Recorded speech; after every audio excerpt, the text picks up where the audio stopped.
안녕하세요. 전문지식 없는 몰라입니다. 오늘은 요한계시록에 나오는 짐승의 표 이야기를 좀 해볼게요. 역시나 깊이 없고 두서없는 이야기가 될 것 같아요.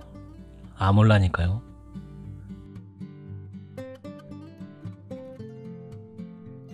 짐승의 표 또는 악마의 수 666 하면 모르는 사람이 거의 없습니다. 짐승의 표는 요한계시록에서 사람들이 가장 많은 관심이 있고 또 많은 논란이 있는 부분이라고 할 수 있죠. 1988년 처음 우리나라에 바코드가 나왔을 때 이 바코드가 짐승의 표라고 시끄러울 때가 있었죠. 이 양반 메리 렐프가 쓴 책들이 많은 영향을 줬다고 볼 수 있습니다. 지금 생각하면 우스운 이야기 같지만 그때는 그랬어요. 그 뒤로 신용카드가 나올 때도 그랬죠. 하지만 바코드나 신용카드나 바코드보다 한 차원 위인 QR코드나 현재 우리 생활과는 밀접한 관계가 있고 이제는 없으면 불편한 게 사실이죠. 이제 이런 것들을 짐승의 표로 생각하는 분들은 없습니다. 성경이 말하는 것처럼 사람의 이마나 손에 표식을 한 게 아니니까요. 하지만 앞으로도 이런 것들은 계속해서 나올 거로 생각합니다. 그것이 치료를 위한 의료용이든 생활의 편리함과 안전한 생활을 위한 스마트한 기기든 최첨단 기술의 발달로 인해 계속해서 인간의 몸에 부착하거나 몸속에 삽입할 수 있는 형태의 물질은 계속 업그레이드 되어 나올 것으로 생각합니다. 그럼 이런 것들이 나올 때마다 짐승의 표인지 아닌지 불안해하고 걱정해야 할까요? 대표적인 게 베리칩이죠. 베리칩은 사람이나 동물에게 이식해서 신원을 식별할 수 있는 RFID, 즉 무선 주파수 식별 태그죠. 이미 베리칩을 맞은 사람들도 많고요. 베리칩은 다들 잘 알고 있을 테니 베리칩 이야기는 이번엔 하지 않을게요. 또 요즘은 하이드로겔이 대세죠. 특히 하이드로겔은 이번 코로나 바이러스 때문에 앞으로 나올 코로나 백신을 이용하여 나노 형태로 하이드로겔 센서를 우리 몸에 주입해서 백신을 맞은 사람, 안 맞은 사람을 구분하기 때문에 이 표가 없으면 어디 가서 물건을 사지도 못하고 어쩌고 저쩌고 유전자 변형을 일으켜서 또 어쩌고 저쩌고 아무튼 이 백신이 짐승의 표다. 그러니까 절대 백신을 맞으면 안 된다는 말들이 퍼지고 있죠. 제 생각을 말씀드리자면 아직 하이드로겔은 백신과 접목해서 우리 몸 안에서 어떠한 전자 시스템이 될 수 있는 근거가 하나도 없습니다. 더욱이 마인드 컨트롤 기능과 GPS 기능까지 있다고 이야기하는 분들 보면 정말 멋져 보입니다. 베리칩도 GPS 기능은 없습니다. 그러니까 현재 하이드로겔은 최첨단 소재일 뿐입니다. 물론 이것도 더 발전되겠지요. 아무튼 이런 말들은 정말 걸러 들어야 합니다. 저도 자칭 유대인이라고 하는 사단의회 프리메이슨이나 일루미나티 같은 세력을 믿지만 무분별한 정보는 걸러야 한다고 생각합니다. 물론 저는 백신을 맞지 않을 겁니다. 독감 예방주사 같은 것도 맞은 적 없고요. 주사는 무서워요. 또 주사 없이 말이 길어지는데 그럼 성경에서 말하는 짐승의 표 666은 과연 무엇일까요? 요한계시록 13장 16절에서 18절 말씀을 보면 저가 모든 자 곧 작은 자나 큰 자나 부자나 빈궁한 자나 자유한 자나 종들로 그 오른손에나 이마에 표를 받게 하고 누구든지 이 표를 가진 자 외에는 매매를 못하게 하니 이 표는 곧 짐승의 이름이나 그 이름의 수라. 지혜가 여기 있으니 총명 있는 자는 그 짐승의 수를 세어보라. 그 수는 사람의 수니 666이니라. 저가 짐승이죠. 모든 사람에게 이마나 오른손에 표를 받게 하고 그 표가 없으면 매매를 하지 못한다는 거예요. 사고팔고를 못한다는 말이죠. 그런데 이 말씀에 나오는 짐승이 주는 표가 많은 목사님이나 신학자분들이 서로의 주장과 견해가 다르고 심지어 같은 교단의 목사님들끼리도 서로 해석하는 게 다르니까요. 우리 같은 일반 성도들은 더욱 혼란스럽고 어떻게 이해하고 판단해야 할지 쉽지 않죠. 이 말이 맞는 것 같기도 하고 저 말이 맞는 말 같기도 하고 말이죠. 특히나 마지막 시대라 그런지 거짓 선지자들, 정말 이단 사이비 같은 분들이 이 짐승의 표를 주제로 많은 설교를 하고 있기 때문에 더욱 조심해야 합니다. 이제는 정말 나 스스로가 성경을 읽고 알아야지 누가 말하는 것 듣고 따라가면 정말 안 되는 시대가 왔습니다. 이 목사님은 많이 배우신 분이고 유명하신 분이니까 이 목사님 말을 듣고 믿어야겠다? 뭐 이러면 안 된다는 거예요. 예수님을 믿고 예수님의 음성에 귀 기울이고 성경을 믿어야죠. 예수님의 음성이라고 하니까 걱정되는데 오늘날 우리 귀에 들리는 실제 음성으로 하나님은 응답하지 않으십니다. 이것도 조심해야 할 일입니다.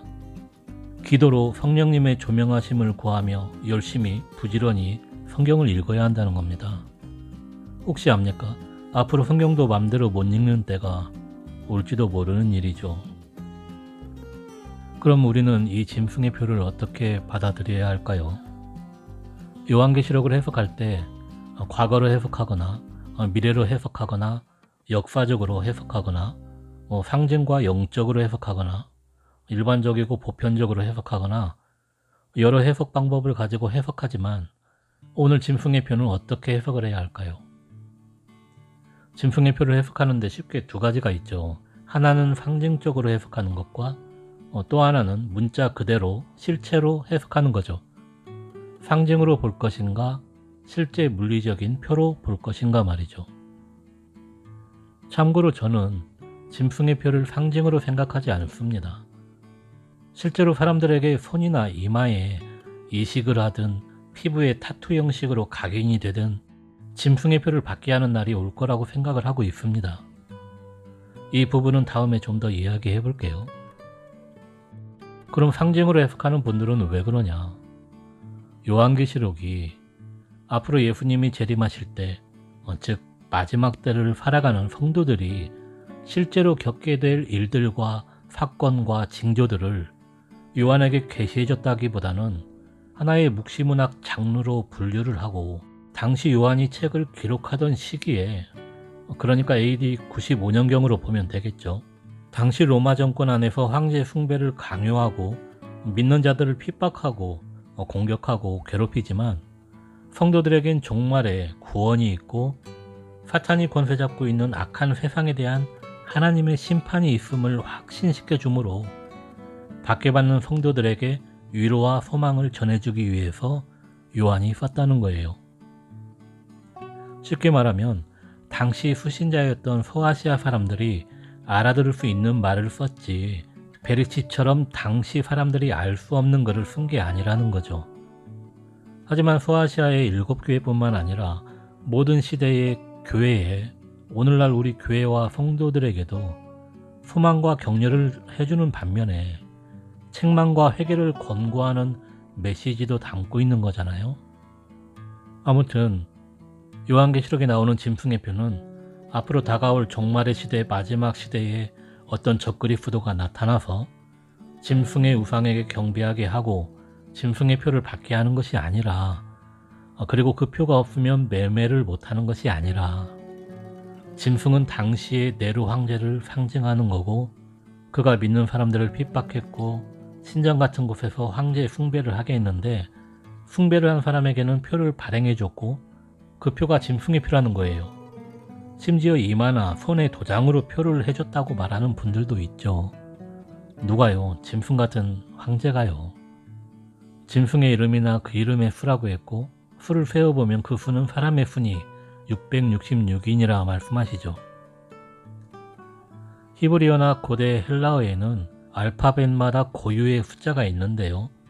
게마트리아라고 하죠. 다들 아시죠? 그래서 당시 기독교인을 박해하던 네로 황제의 이름을 히브리어로 음역해서 숫자를 적용해보면 666이 된다는 거예요. 믿는 자들을 핍박하고 박해하던 네로 황제의 실명을 직접 쓸 수 없었기 때문에 이런 암호로 적었다는 거죠.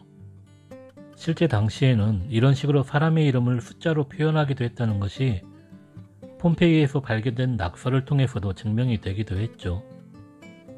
그러니까 짐승의 표는 황제 숭배를 한 사람들에게 발행해준 표였고, 이 표를 보고 이 사람이 숭배를 했는지 안 했는지 알 수 있었고, 그래서 이 증서가 없으면 일부 지역에서 상인조합에 가입하지 못했고 매매를 하지 못하는 일들이 있었다는 이야기예요. 다시 말하면 이미 옛날에 진행되었던 사건으로 본다는 거죠. 그럼 오늘날에는요? 어떤 황제를 숭배하거나 숭배했는지 하지 않았는지 표를 나눠주는 일은 없지만 용에게, 곧 사탄에게 권세를 받은 짐승이 오늘날 믿는 자들로 하여금 우상 숭배를 하게 하는 공격을 한다는 거예요. 영적으로 해석하는 겁니다. 바다에서 올라오는 짐승을 어느 시기에 나타날 적그리스도 같은 한 인물로 보지 않고 오늘날 하나님의 자녀들을 공격하는 정치, 경제, 문화, 사회를 장악한 이 세상에 막강한 힘을 가진 세력, 역사 전체에 걸쳐 그리스도인을 핍박했던 황제나 히틀러나 교황 같은 힘을 가진 세력들, 어떤 권력을 가진 그룹들이 만들어 놓은 이 세상의 이념이나 철학이나 만물주의와 같은 사상처럼 눈에 보이지 않는 이런 것들을 바다에서 올라오는 짐승으로 보는 거예요. 상징으로 해석하는 것도 서로가 또 다 다릅니다. 상징으로 보면 당연히 여러 주장이 나오겠죠. 성경을 보면 짐승의 표는 누가 받게 하죠? 땅에서 올라오는 짐승이죠. 그럼 짐승의 표를 주는 땅에서 올라오는 이 짐승은 어떻게 해석하느냐? 바다에서 올라온 짐승이 만들어 놓은 눈에 보이지 않는 모든 악한 것, 세상의 것, 이런 것들을 추구하게 만드는 그 어떤 존재로 봅니다. 사람들이 세상에서 성공하고 싶어하고 부자 되고 싶어하고 유명한 사람을 선망의 대상으로 우러러보고 나도 유명한 사람이 되고 싶은 어떤 욕심이나 욕망을 주는 존재, 예수님보다 세상을 더 사랑하게 만드는 존재라는 거죠. 사람들 머릿속에 이러한 세상적인 생각을 매스컴이나 인터넷이나 방송 등을 통해 심어주는 어떤 것, 사탄이 이 시대의 모든 교회와 믿는 자들을 미혹하고 있는 그것, 이렇게 우리의 이성이 마비되고 예수님을 바라보지 않고 정신이나 마음이나 온통 세상 것만 바라보고 추구할 때 사탄의 표, 짐승의 표 666을 받았다고 보는 겁니다. 이마는, 즉 머리는 사람의 이성과 지성을 의미하고 손은 행동을 상징하므로 이마와 손에 666표를 받았다고 말을 합니다. 왜 666이냐? 하나님의 완전수는 7이죠. 삼위일체 개념으로 777을 하나님을 표현하는 숫자로 썼다고 그래요. 사탄은 7에서 1이 적은 불완전한 숫자 6으로 역시 사탄도 삼위일체를 흉내낸 666이 짐승의 수요, 사탄의 수요, 악마의 수라고 합니다. 이렇게 상징적으로 해석을 한다고 해서 그것이 틀렸다고는 볼 수 없죠. 맞는 말이긴 합니다. 예수님을 생각하지 않고 세상 것만 바라보면 사탄 마귀의 타깃이 되는 건 당연한 말이죠. 하지만 짐승의 표를 상징적으로만 해석을 한다면 흔히 말하는 베리칩처럼 현 시대를 살아가면서 편리함과 안전함을 위해서 사람 몸에 이식되는 것은 짐승의 표가 아니다. 기술의 발달로 누릴 수 있는 혜택이다. 받아도 상관없다. 이마나 오른손에 칩 같은 걸 받아도 지옥 가지 않는다. 구원과는 별개의 문제라고 주장한다면 이것이 성도들에게 혼란을 주는 얼마나 위험한 말인지 모릅니다. 상징적으로만 해석한다면 상징으로 여러 비유로 이것저것 갖다 붙여 해석하는 이단하고 뭐가 다를까요? 짐승도 상징이고 짐승의 표도 상징이고 제3성전도 상징이고 두 증인도 구약과 신약이라는 동 상징으로 말하고 14만 4천도 구약의 12지파와 신약의 12사도 12 곱하기 12는 144에다가 많은 수를 상징하는 문학적인 수 1000을 곱하면 14만 4천이다라고 정말 짜증날 정도로 상징으로만 해석한다면 인재앙이나 나팔재앙이나 대접재앙도 상징으로 봐야 할까요? 뭘 실체로 해석하는지 궁금해요. 사람 3분의 1이 죽는다는 유브라데 2만만 전쟁도 상징으로 해석해야 할까요? 요한계시록의 상당한 부분을 상징적으로 묵시문학으로 해석하면 요한계시록이 공상과학 소설하고 다를 게 뭐가 있을까요? 성경을 보면 적그리스도의 출현 시기를 짐작할 수는 있습니다. 적어도 제3성전이 지어지고 나면 출현한다는 걸 알 수 있죠. 그럼 당시 네로 황제 때 하나님의 성전이 있었나요? 성전에서 두 증인이 활동도 하고요. 네로가 죽었다가 다시 살아났나요? 요한이 계시록을 기록할 당시의 황제는 네로가 아니고 도미티안 황제였지 않나요?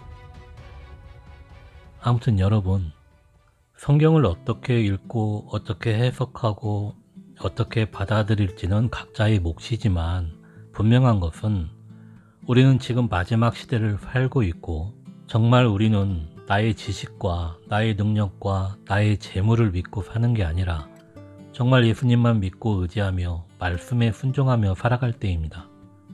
오늘은 여기까지만 이야기하고요. 다음에는 실제로 보는 짐승의 표 이야기를 좀 해보겠습니다. 그럼 안녕히 계세요.